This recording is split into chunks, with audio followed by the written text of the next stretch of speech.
Hello, dear students. In today's video, we will try to prove Euler's very famous identity using Taylor series. Let's get started.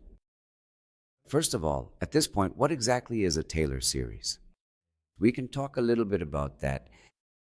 Now, the Sine x function exhibits a certain behavior graphically, doesn't it? It starts from 0, so it will start like this from 0. Then it will decrease, return to 0 again, go to -1, and then continue. And isn't that what our sine function is like? Taylor says. Let's write Taylor here. He says, let me write a polynomial such that this polynomial behaves like the graph of sine x here. Especially, for example, let's consider the zero region. This is also called the Maclaurin series. Let's consider the zero region. In this zero region, I want to learn how this graph behaves. To learn how it behaves, I keep taking its derivatives. The first derivative, the second derivative, the third derivative. And I make sure that my polynomial gives all the same values here. That way, my polynomial also behaves like the graph of sine x. If I construct it around 0, it will behave like sine around 0.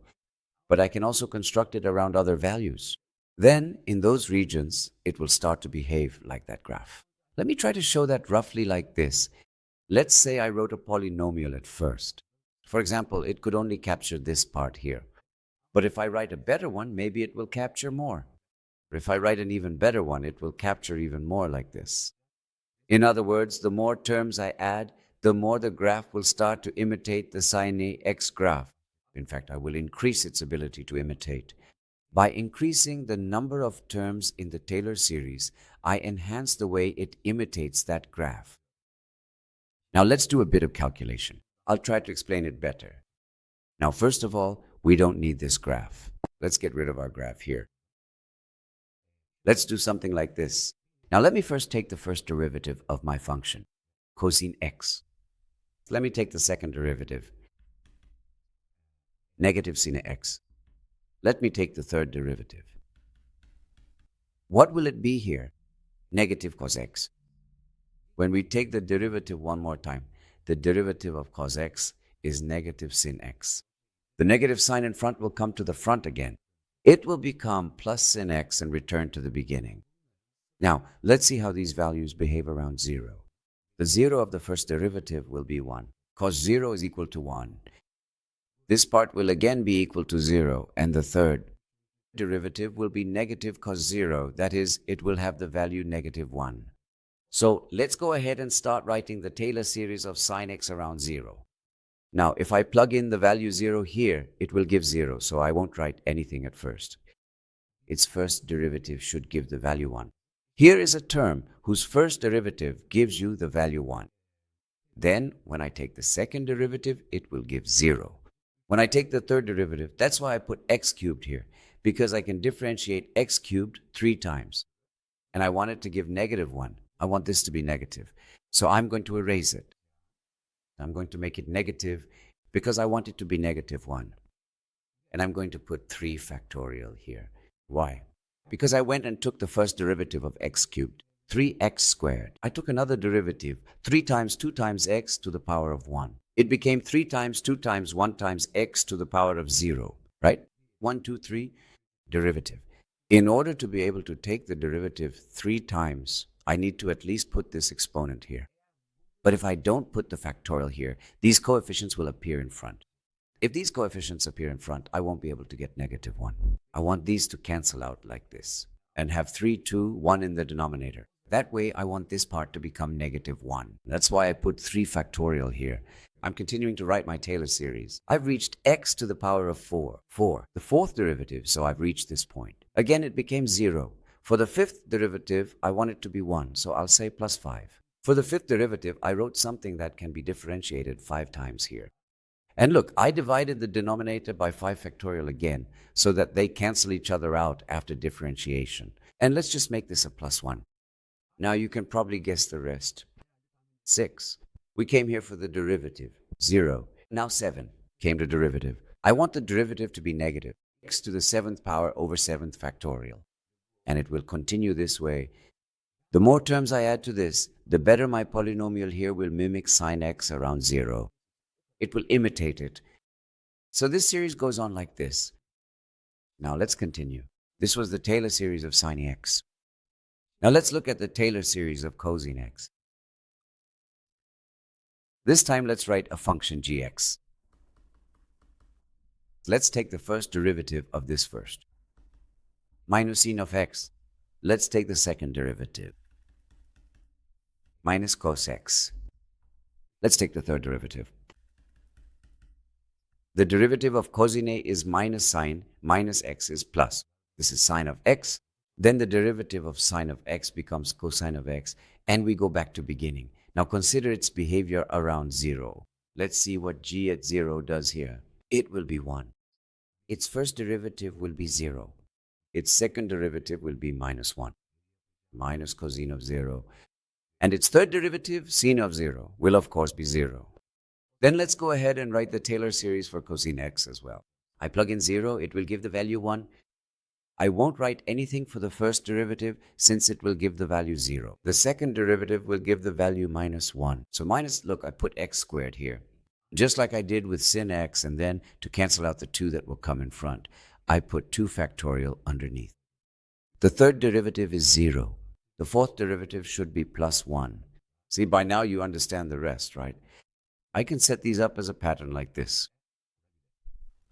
All right, so this became my flawless x series.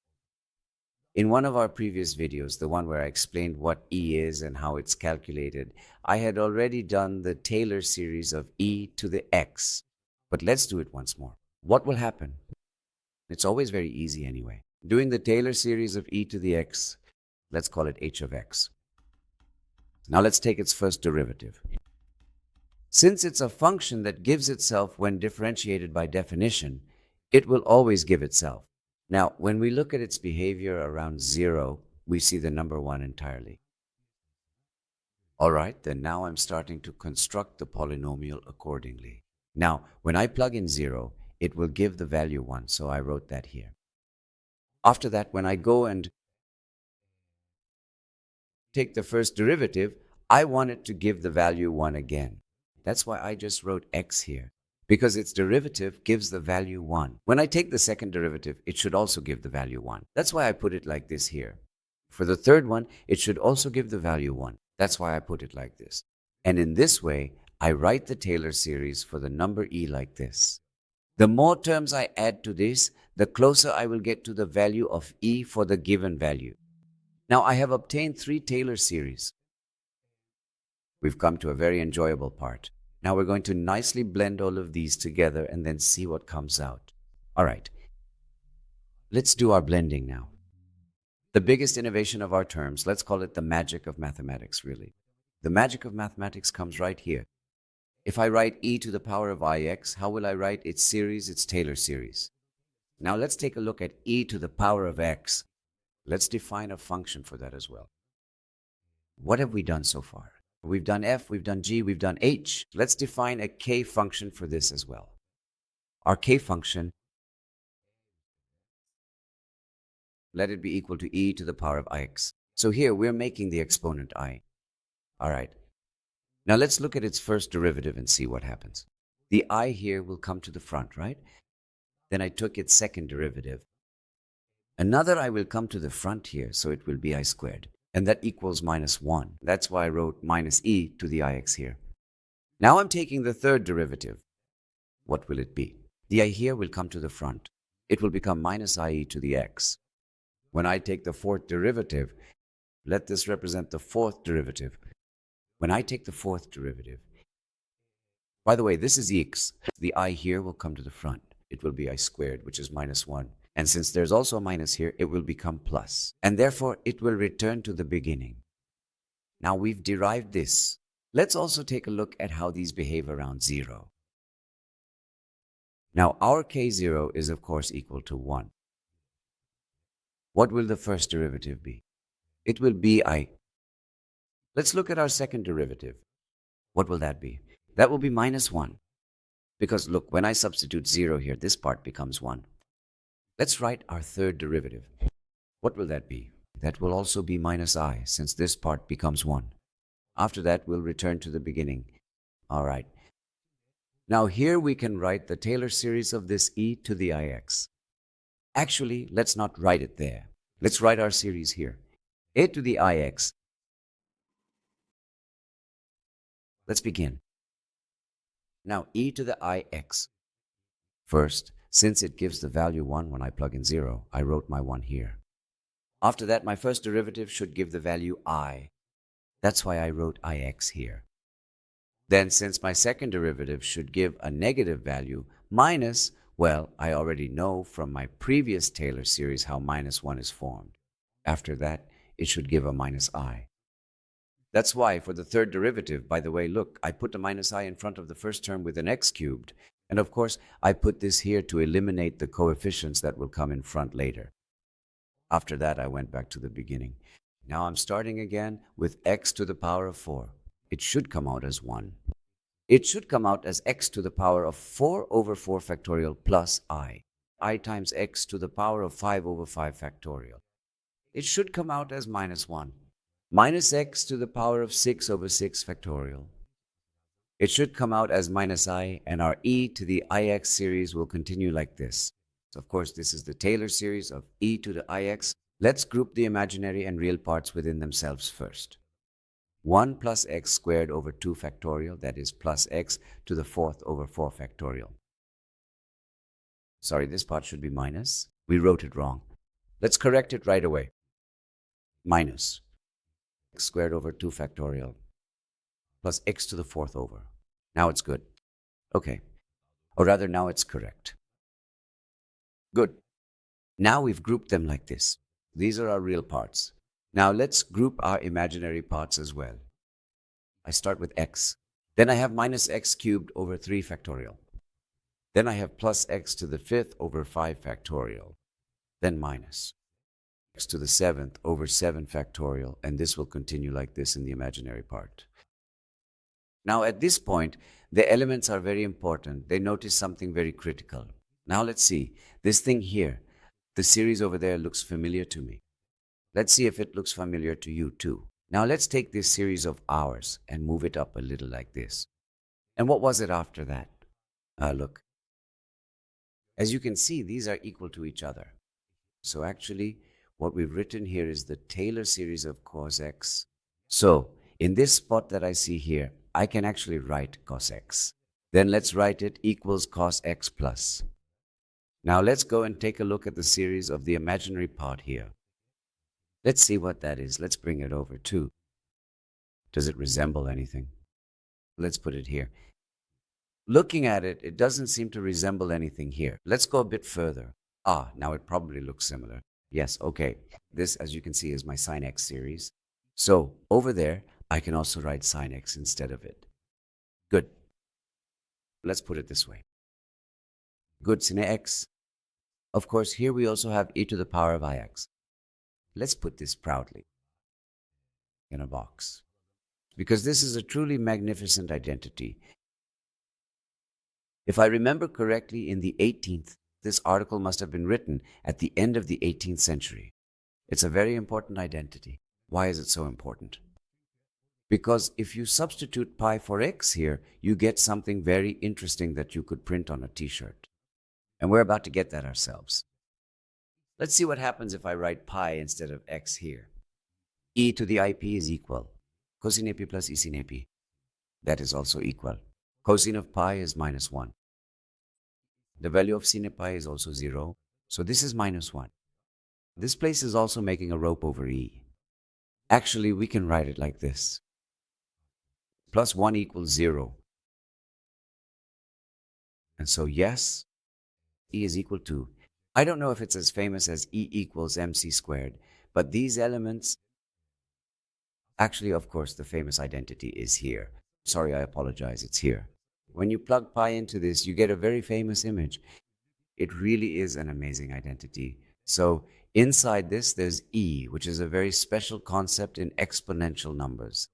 There's a complex number. We have our old friend x. There are trigonometric ratios, complex numbers, truly an epic identity. Let's squeeze a bit more out of this identity. Since we've come this far, let's squeeze a bit more out of this identity. Because it's very beautiful, at least it will show us something that I was very impressed with and liked very much. A very elegant thing to demonstrate the trigonometric sum formula. I really recommend it highly. Keep watching. Now let's write down the identity of our elements. What was it? Cos x plus I sin x. Now we are wondering about this here. I'm wondering what would happen if I wrote x plus y instead of x, where I saw x. So let's write it down and see what happens. So let's do it like this. E to the I is equal to x plus y. Now what I see here is x, or rather, let's expand on this. To the ix times e to the iy. I don't want to skip any steps here either. This I is distributed inside here. From here, of course, I can break this apart, right? So I broke it apart like this. I was able to write it this way. Now, after writing it like this, I know how to write this e to the ix like this. I can also write e to the iy like this. And I can also write e to the I x plus y in exactly this form. I'm going to do all of these. So, for example, let's write this part first. How are we supposed to write it? You write the angle inside the cosine. In this case, x plus y plus e times sine. We wrote x plus y instead of x. I'll say sine of x plus y is equal to. After that, I will do the process here. So cosine of x plus I sin of x. This is in parentheses like this. We said e times e to the iy. So cosine y plus I times the sine function of y, where y is the angle. Now let's do our multiplication here. I multiplied cosine x by cosine y. Cos x cos we did. I multiplied cosine x by sine y. Plus I did I sin I cosine x. Plus I multiplied sine of x times cosine.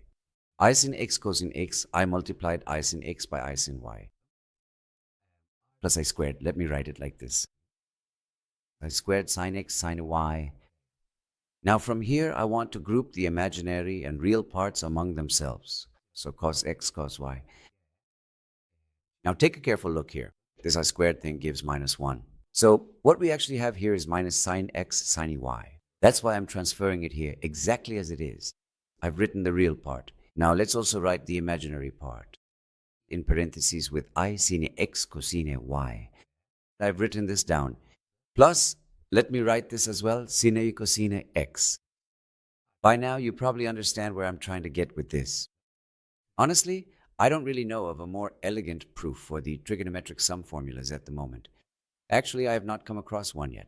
Look, I'm matching the real part of cos x plus y with the real part here.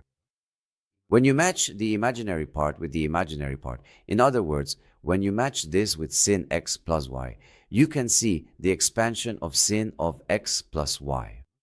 When you match the real part of the expression with the cosine of x plus y, you can see the expansion of the cosine of x plus y. This allows you to clearly show both of the trigonometric sum formulas to yourself using a single identity. It's an amazing thing. All right, we've reached the end of this video. Let's take a look from the beginning at what we've done. As always, what do you need to do to get the most out of this video? You definitely need to practice what you've learned here on your own. Take a pen and paper in your hand. First, we looked at the behavior of fx. From its behavior, we derived the Taylor series. Then, from the behavior of cosine x around 0, we derived our cosine x series. We derived the Taylor series for e to the x. After that, we wrote the Taylor series for e to the ix. And thus we arrived at our identity by matching the imaginary and real parts. In fact, when we substitute pi for x, we get a magnificent formula worthy of being printed on t-shirts. We couldn't stop ourselves. We wondered, what would happen if we put x plus y in place of x here? Suddenly, the trigonometric sum formulas appeared before us. What an amazing journey. See you in our next video.